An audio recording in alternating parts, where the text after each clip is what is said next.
Aujourd'hui, je vous fais le résumé d'un article de Frédéric Lordon paru sur son blog intitulé La pompe à finance. L'article s'appelle Conspirationnisme, la paille et la poutre.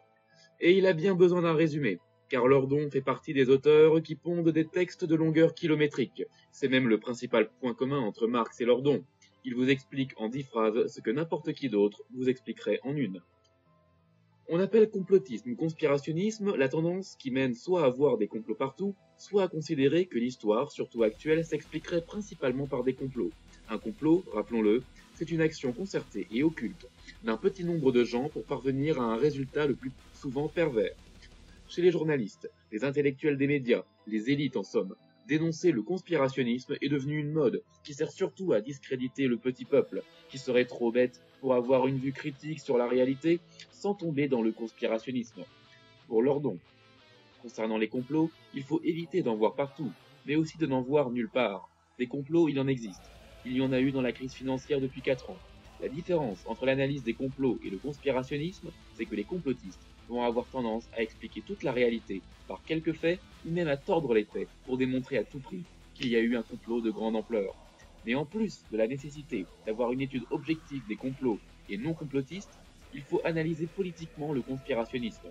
C'est la dépossession du pouvoir par les citoyens, de plus en plus éloignés de la prise de décision politique, qui se fait désormais à l'échelle transnationale et dans une opacité matinée de jargon technique et d'accords de coulisses, qui fait que de nombreux citoyens sont sceptiques quant à l'information qui leur est donnée par les médias.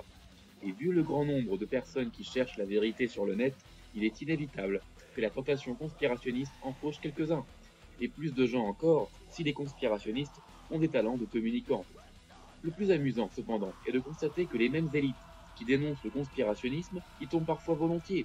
On a vu, avec les dénonciations du complot dans l'affaire du Sofitel par les amis de DSK, et le plus bel exemple qui vient à l'esprit de Lordon, c'est son fidèle ennemi, Jean Quatremer. Quatremer, journaliste à Libération, c'est le moine soldat de l'européisme, celui qui ne cesse de dénoncer l'euroscepticisme comme une maladie mentale. Il accuse notamment les eurosceptiques de voir dans la construction européenne un gigantesque complot. Mais lui-même, que ne voit-il dans tous les malheurs de l'Union européenne et de la monnaie unique les résultats d'une série de conspirations?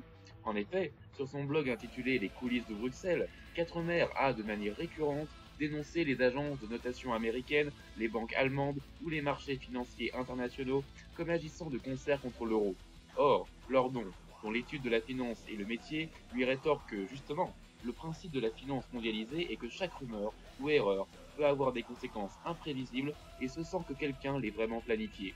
Si l'euro souffre, à défaut d'avoir déjà explosé, c'est non parce que la construction européenne serait assiégée de pervers et multiples assaillants, mais parce qu'elle est un système qui a atteint ses limites.